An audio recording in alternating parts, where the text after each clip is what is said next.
Okay, so we have someone who wants to ask. We have a few members from the youth parliament in Antigua. They're here. We have some representatives. One wants to ask a question in this particular focus right now. Her name is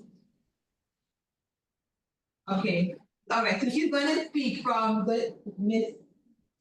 All right, so she's going to speak, all right? No, sorry, I'm telling you, Okay. She's going to speak so she can pick the mic first off. Good night. My name is Scarlett Cornelius. I'm a member of the Youth Parliament of Antigua and Barbuda. And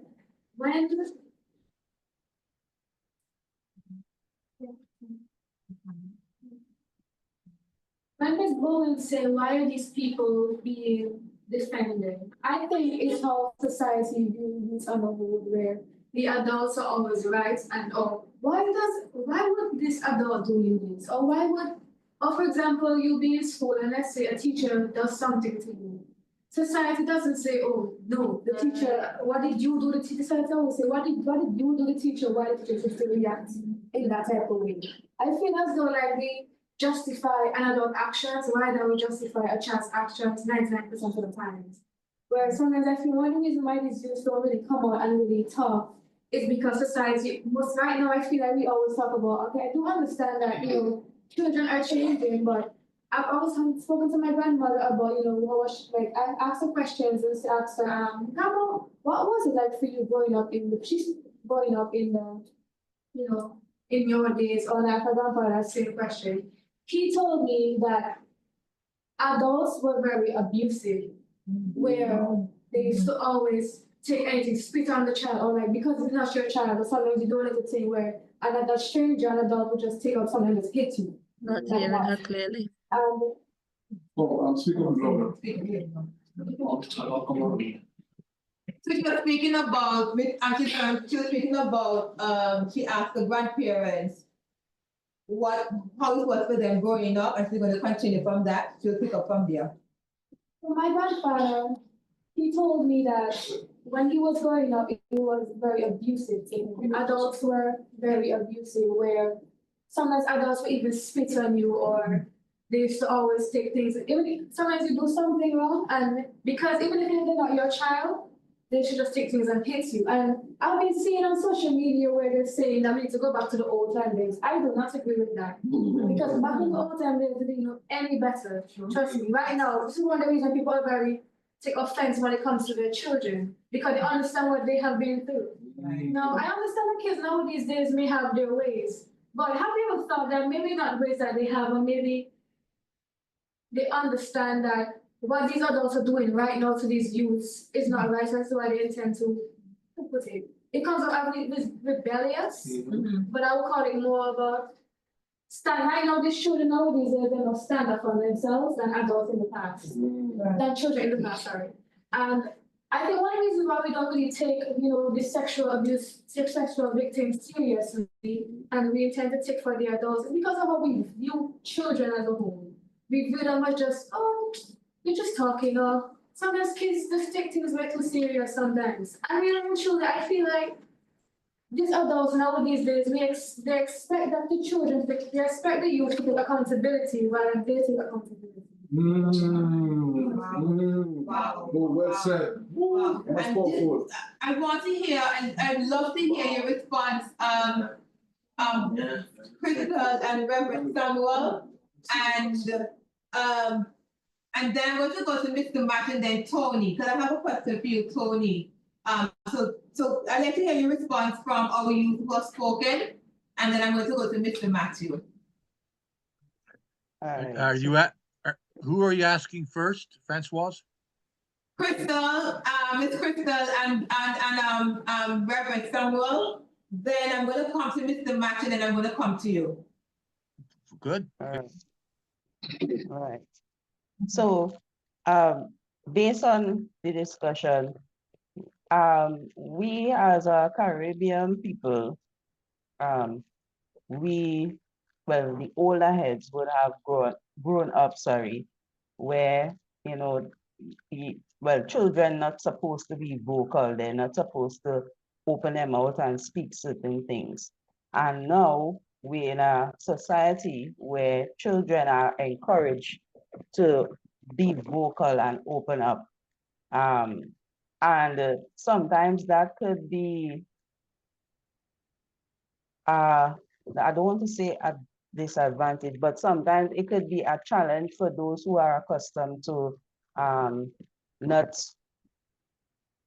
having a young one open to the, well, open up or speak back to them in a particular way. Well, basically being vocal. And this is where we have to learn as adults to sit back and observe a little, because sometimes these children, they may be vocal in certain things because they trying to express themselves in a particular way. And the way how they try to express themselves, it may come off as disrespectful, but sometimes it could be some sort of stressful situation that they don't know how to deal with or how to maneuver, and they will vocalize it, and it may come out like rage, and it may come out disrespectful. So this is where now we as the adults have to learn how to sit down and speak to them and help them to bring certain things out properly, right? Ask questions, ask them questions, and try to hear what they have to say. So you might ask them, so why it is you're thinking that you shouldn't do that? Not because, again, we're not accustomed to asking certain questions. Why it is you talking to me like that? Have some manners. No, sometimes we have to try to pipe down a little and try to understand what's happening with the child and what they're trying to get out to you as the adult. So this is some of the things that we have to start practicing. Yes, the children are more vocal now, but we have to try and understand why it is they're trying to bring across certain points to us as adults. Yeah. Right. All right. I couldn't hear all of what the young lady was saying, but I heard a part about her talking about sometimes in the past that parents were adults were abusive, and that is true to a certain extent. Um, but we have to be careful though that we don't throw out the baby with the bathwater. There still needs to be respect, and there still needs to be a line drawn as to who is the child and who is the adult. And I always believe that respect flows both ways. When my children were small and I did them wrong, I was never too big to say to them, I'm sorry that I was wrong. But still, that line of who is the parent and who is the child or who is the adult. Sometimes I get upset. Let me put it this way. I might say even get angry when somebody comes into my office with a 9-year-old, a 6-year-old telling me I can't control him anymore. And you ask yourself, why can't a parent control this child? Is not abnormal in any way. He's a normal 9-year-old. He's not autistic where we'll have, no, he's normal. Why can't you control a 9-year-old child as a parent? Because a lot of us have gone to the other extreme, where we give the children full, do what you like, go where you want. No. So yes, there was abuse. Not discounting that, but still there must be respect on both sides. And that is something that we need to keep in focus when we're dealing with our children or grandchildren, maybe those of us who have grandchildren. When we're dealing with children in the schools or children, youths in our youth group, the whole idea of respect flowing down and going up from the adult to the child and from the child to the adult. And I think that if we can function from a place of mutual respect, you know, that some of the barriers would be broken. But there's always going to be barriers because as generations change, you know, I always used to hear my father saying when we were growing up, when he started getting older, and especially after my mom died, that he used to say, oh, he's ready to go where his wife is, and he's ready to leave our world. And I just could not understand what he meant by ready to leave our world, give us. But at my age now, I can understand what he meant because so much has changed from when I was a little girl to now, that sometimes you feel like sometimes if you're not careful, you feel left out in the world. You're in the world, but you feel left out because so much has changed around. So there's always going to be that gulf, you know, that generational gap in thinking, in acting, in dressing, in believing. But I will say that we need respect and that line still drawn in terms of the parent and the child or the adult and the child. But But there there's should be something. mutual respect. Oh, okay. But it's something that she said that I believe Mr. Matthew may speak on it when she speak about when she said that the young people don't have an output. They're The not young able people to don't. they're not able to express themselves. So they have this anger, they have this rage within them.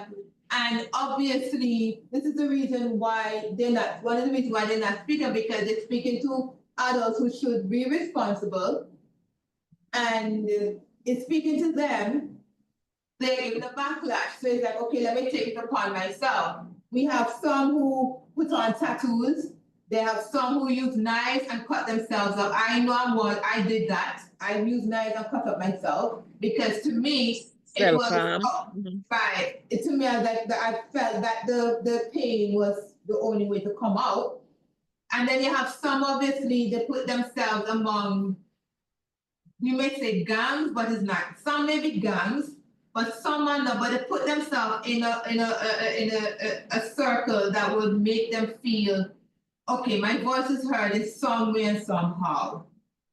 And it goes to my question to Mr. Match as a teacher. You listen to what's been happening mentally. You've heard from our young leader here. And as a teacher, how many times have you come across or noticed that even in your one-on-one or even in the teaching as a group, you've noticed how these young people, you could tell maybe someone of them might have been raped or whatever the case may be, or who have confided in you and you notice their behavior. Tell me exactly how it affects them at school, you as a teacher, or let me say you particularly teachers on a whole, and the school at large. And let's hear what you are going to come a bit closer that the camera can get you, because it's in line with what our young leaders said here. It's a pleasant good evening to one and all. I really am learning, and the information I've been receiving is invaluable. I must say to the question Ms. Bernard posed, how can I put it now? I have encountered some very peculiar behavior from time to time. And we are mandated by law as teachers to report these instances.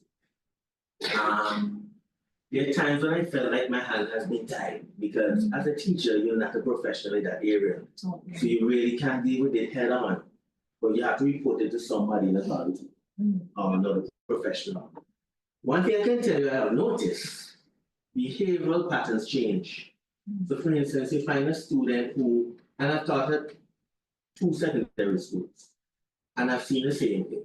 And not that you have to kind of draw a line and strike a balance, and you have to be tactful because you cannot be getting into their business because there's still professionalism that you have to follow. Right. But at the same time, you're still mandated to report any sort of behavior. What I've noticed, some of these students, they're generally very quiet and very submissive and subservient. I don't want to use the word subservient, but very submissive and obedient.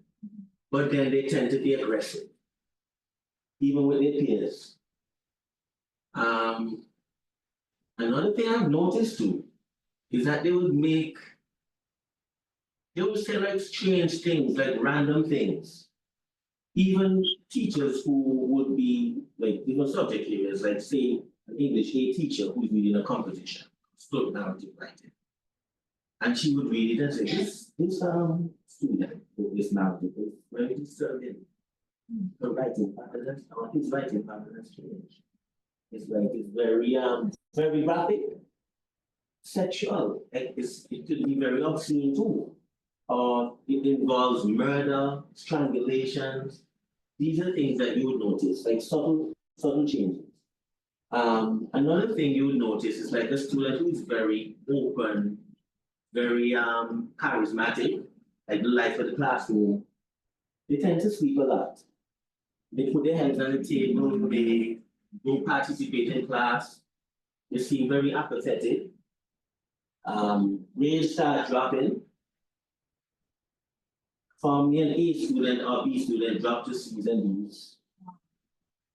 They're not interested in participating in school life anymore. It's like, I don't want any part of school life. It's just to come to school late, and parents sometimes are not aware that they're coming to school late either. So when the parents don't know, and sometimes the teacher and the parents, to be honest, may have a little exchange, may not be a quarrel, but the teacher is adamant that the child is coming late, and the parents say, no, this child left home at 6:30, how is she late? Or how is he late? What? This is not, and then when you get to the nitty-gritty, sometimes things are happening in the home that you really don't expect. And so when I notice, especially when a child is isolating themselves, and they tell you certain things, as a teacher, I still have to be, I still have to be a professional, but I still have to be caring. And so what I would have to do is, okay, listen, I don't really let them know what I'm planning to do. Even if they tell me that they want me to be sworn to secrecy, I have to let them know from the onset, certain things, it can be an indictment against me if I'm keeping it a secret. There are certain things happen with words. If I see certain behavioral changes, I have to let the level head, because there's an order, a chain of command in schools. We have level head, we have form teacher. We start with the form teacher, then we get to the level head. We get to, and then we get to the principal, the management team, the principal, or the deputy principal, and the principal. And if it's beyond the school's reach, it has to be taken to the Ministry of Education. And so even as a teacher, we have to strike a balance because we are mandated by law to report truancy. If the child hasn't been coming to school that often, we're mandated by law to report truancy. We're mandated by law to report any behavioral changes. It can be an indictment against us. We're not going to be charged as heavily as the parent, but we are still, what can I say, overseers. We have to protect the child once they're in school. Anything goes wrong, and that's why I always tell the student, when I'm taking the role, some of you may be annoyed that you're late when you're not in class, but this register can be taken to court. And then I cannot be writing the wrong records. I have to, if you're not in class, I cannot be put in prison simply because your bag is there at your seat. Because it can be taken to court in instances if you're kidnapped, in instances where there's truancy. These records can be taken to a court of law. And I, the teacher, I may have to be a witness to or be present. And so I've experienced situations where I've seen behavioral patterns change. I've seen a lot of apathetic behavior, and I've seen disinterest. But then I kind of have to strike a balance because I'm really not a professional in that area, and that's the impetus. I'm now training to be a social worker, like Crystal, and that's the impetus that really pushed me to get into social work because I realized as a classroom teacher, my hands are tied and I can't do anything about it. And you become emotional, you know, because you wonder who these monsters that would do these things to these children. And let me ask, because even from the story that one of the story that I read with the lady that said, she sang one of the teachers we spoke with and whatnot. Have you at any point a parent is saying, oh, the child is lying, in front of the child, saying, oh, the child is lying, nothing goes so. But you're seeing the evidence of the grades are dropping, this is happening, the principal, everybody's involved. What then should you do? What then should happen? Well, in a situation where I'm noticing behavioral patterns are changing, what I would do is, first of all, before I even take it a step higher, I would have an interview with the student, but I would have to use tact. I say, so how was your weekend? Did you get to finish the assignment? How was, I would have to say something tactful. And then after that, when I notice there's strange occurrences are happening, I would report it to the level head or the form teacher. The form teacher is the teacher who may not necessarily teach a child, but they are responsible for marking the register. If there are disciplinary issues, the subject teacher reports it to the form teacher before it gets any higher. And so let the form teacher know this is what's happening. The form teacher now would be mandated to let the level head know. If I realize the form teacher is not taking it that seriously, and the child is coming back to me with these same behavioral patterns, I would have to go to the level head myself. Oh, okay. If you go to the Teacher, level one head- moment, please. Go right ahead. Okay, yes. Another thing you can do, teacher, if you have noticed that the child has a lot of behavioral changes and her grades are dropping or his grades are dropping, that is something that you can point out to the child. It doesn't, you don't have to be tactful. Said, I've noticed over the last term that, you used to be this, and is there anything going on that you would like to tell me about? And if the child says, I don't want to talk about it, you can say, well, you don't need to talk to me, but I think your school has a counselor, right? Because most of That's our correct. secondary schools, they do. And if you don't want to talk to me, you can talk to Miss So-and-so or Mr. So-and-so. But I know something is going on. I don't know what it is, but I know something is going on because your grades cannot just be dropping like that, or your behavioral changes and you point them out to the child. You used to sew, and this is what you're doing, and this is what, so the child will know that you're noticing what's going on. And then you let that child know there is help. I don't know, you might not want to talk to me, but there is help. And if the child doesn't want to go through the school's counsel, because I know some children are like that, they don't trust. You can also give them, well, if you can give them a number to call. Family and Social Services, they have been legally given the right to look into the well-being of the children of Antigua and Barbuda. So you can, I don't know all the numbers. Well, our phones are not working right now, so it'll be cell phones. But you could give them a number that they themselves can call. You don't call it to put yourself in anything. But because you haven't gone to the head and the head and the head. But you could give the child a number. Say, there is help out there. You don't have to go it alone. You don't want to talk to me, fine. But this is a number you can call. You can call Miss Shepherd here. She'll be able to help you. Or you can or I can take you to the principal and we can see how we can best help you. But you can talk to the child. Let the child know what you're noticing and offer help as well.